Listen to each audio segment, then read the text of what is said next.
Now, Berlin actually went through one of the worst power outages since World War II, and it was a terrorist attack by a far left extremist group, and it's being extremely downplayed in the mainstream media. It is mentioned so that they can't claim that they didn't talk about it, but I want you for a second to imagine what would have happened if a right wing group would have done this. Like, let's say some pro AFD or some anti environmentalist group would have said, you want to see what happens when you're relying on electricity? What happens if the power goes out? And they would have planned this attack. Now, I want you to imagine the 24/7 coverage, the hysteria from political parties across the globe. Everyone would demand crackdowns. Everyone would demand social media be held responsible if these people use social media to communicate. But instead, what we're having here, because it was a left group and because they were environmentalists, it's kind of like, yeah, the authorities will sort it out. Don't worry about it. And I want to point out that the PR optics from this is pretty fucked up. And you can only find it on X, which is probably why they want to ban the platform anyway. But apparently the government, when they realized that people during the middle of the winter in minus 10 degrees Celsius are struggling, they first evacuated a refugee center while German citizens that were suffering from cancer were left in the cold. And apparently an old lady also died. Now, from a moral perspective, right, like if Germany is just an economic zone, it's not a nation, ethnicity doesn't matter, none of these things matter, then I guess, yes, like saving the refugee center, which is the reason why the German government maintains power, because they can push for hate speech laws, they can push for censorship and all of that, right? Like it's the refugees that are the essential pillar that push for safetyism in society, then it makes sense, right? And also, through the eyes of the international media, like, can you imagine if a refugee center would have frozen?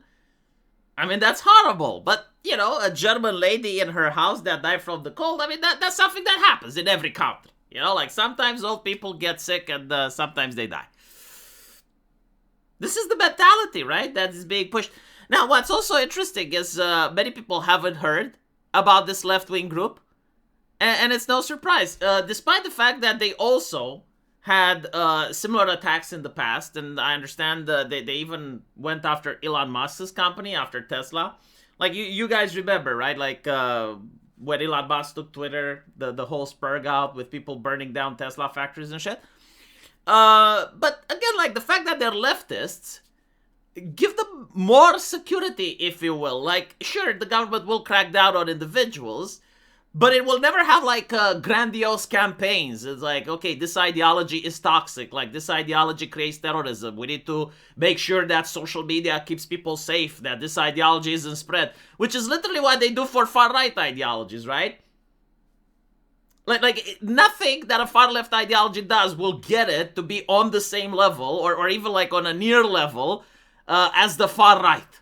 For some reason, even if, like, when this ideology gets people to shut down the power to 50,000 citizens, and they probably have caused massive economic damage that the press doesn't talk about, they cause people to get sick. Again, like it's minus 10 degrees, the water is below freezing temperature, like it's horrible. And this is in a country that, again, due to environmentalist logic, they embrace environmentalism. Like, they encourage people to have their houses built around electricity, right? To not have, like, gas-powered stove, to not burn wood in the chimney, like any other type of way to heat your house other than the electric grid is unacceptable. So this is a nation that already embraced environmentalism. They shut down their nuclear power. And now it's also the environmentalists that get the same people that welcome them to suffer. Like, make it make sense, right? And the government will not take this to the same level where, yeah, like, this is an ideology that's having the ability of poisoning the brain of the youth and encouraging people to do extremist acts.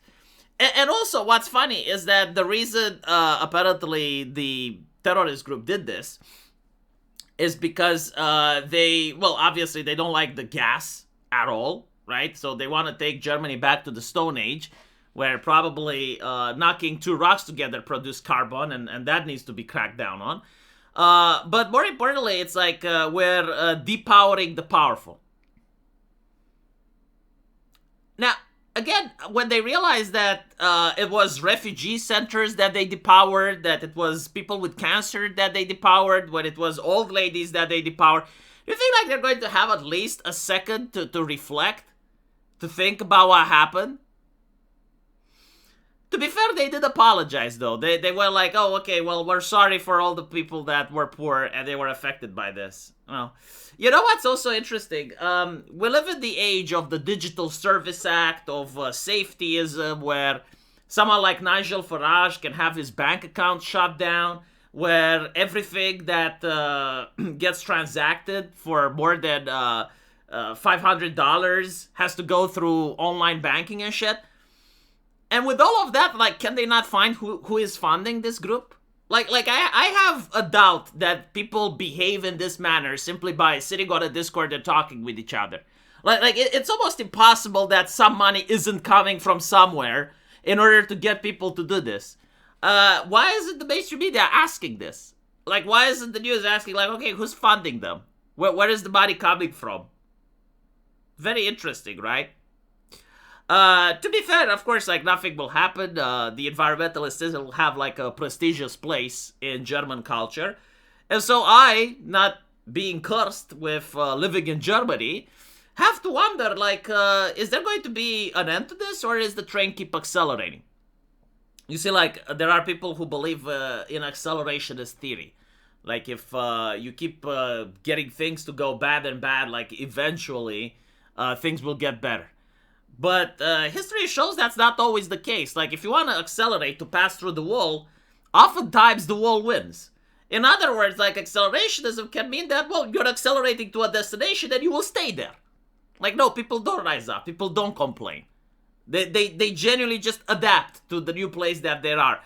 And so I'm curious, like, how far will Germany go if it keeps embracing the environmentalist policy? So, like, okay, you have people suffering through the winter, businesses losing money, people getting sick, they destroy their own nuclear power, they don't want to be energy independent. And so, like, if this keeps going, like, where will they be 20 years from now? And by the way, like, they constantly need a system of censorship and cracking down in order to fight against anyone else that wants to change things. So again, the question is very legitimate. Like, how will Germany look 20 years from now? How will Germany look 40 years from now? Assuming that they don't take far leftism seriously, assuming that they keep cracking down on anyone that has different opinions or ideas, assuming that they keep trying to tighten the knot on the internet and what people are allowed to speak and express themselves. It's going to be interesting, isn't it? Let me know what you guys think, though. And as usual, I will see you in the comment section. Take care.